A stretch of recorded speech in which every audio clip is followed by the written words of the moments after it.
Dans cette vidéo, nous allons voir les traitements hors vaccin que nous avons contre le Covid actuellement. Bonjour Doc, quels sont les traitements actuels contre le Covid qui sont vraiment utilisés? Bonjour Oscar et merci pour cette question très intéressante qui va nous rendre assez humbles médicalement parlant. Dans cette vidéo, je vais te parler de ce que nous utilisons vraiment actuellement en clinique et pas dans les essais. Tout d'abord, il faut que tu comprennes bien que ce virus du SARS-CoV-2 touche plusieurs zones de notre organisme. Il va pouvoir par exemple s'attaquer au goût, à l'odorat, aux poumons, etc., etc. D'ailleurs, petite parenthèse, mais on ne sait pas exactement par quel mécanisme cela entraîne une anosmie ou agueusie, ou plus simplement une perte de l'odorat et du goût, peut-être dans une future vidéo si la médecine trouve pourquoi. Bonne idée, je n'oublierai pas de poser la question le cas échéant. Bref, on s'égare. Avant de parler des traitements, nous allons voir l'atteinte principale de ce virus, celle qui tue les poumons. Pour faire simple, ton poumon sert à faire des échanges entre l'air et le sang. Il sert à extraire l'oxygène de l'air pour le mettre dans ton sang, et ton sang pourra ensuite apporter cet oxygène dans tout ton corps. C'est simple et efficace.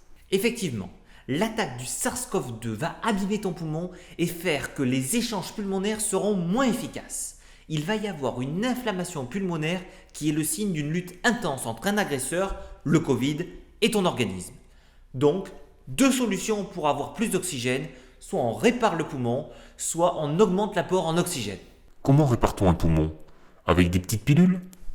Pour réparer le poumon, nous n'avons pas beaucoup de solutions médicamenteuses actuellement, mais quasiment que des traitements expérimentaux. Enfin, il existe une famille de traitements qui ne réparent pas directement le poumon, mais qui permet de diminuer l'inflammation et donc d'aider ton organisme à se guérir plus vite. C'est une famille de médicaments bien connus, les corticoïdes. Oui, les corticoïdes sont utilisés dans beaucoup de maladies contre l'inflammation, ce sont donc des anti-inflammatoires. Et à part cette famille de médicaments, quelle autre solution existe-t-il? Eh bien, actuellement, le principal traitement qui existe dans tous les centres médicaux est tout simplement l'oxygène.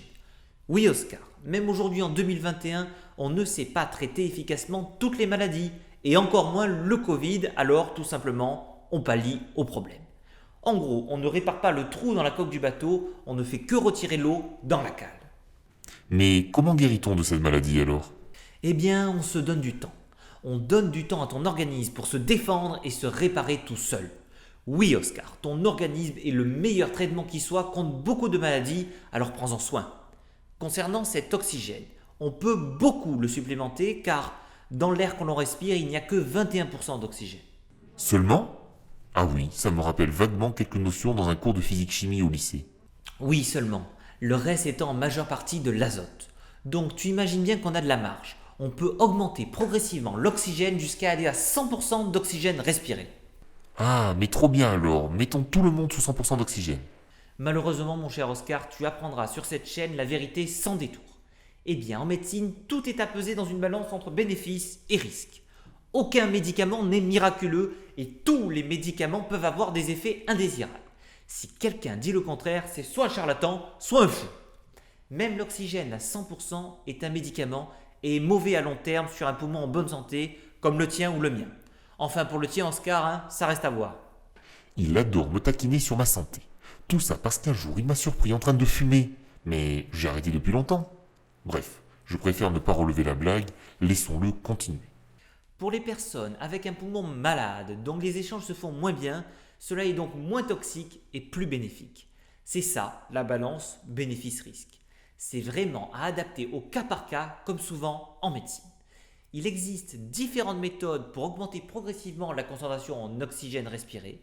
Dans l'ordre, on retrouve les lunettes à oxygène, le masque à oxygène, le masque à haute concentration et un dernier qui s'est démocratisé avec le Covid, l'Optiflow.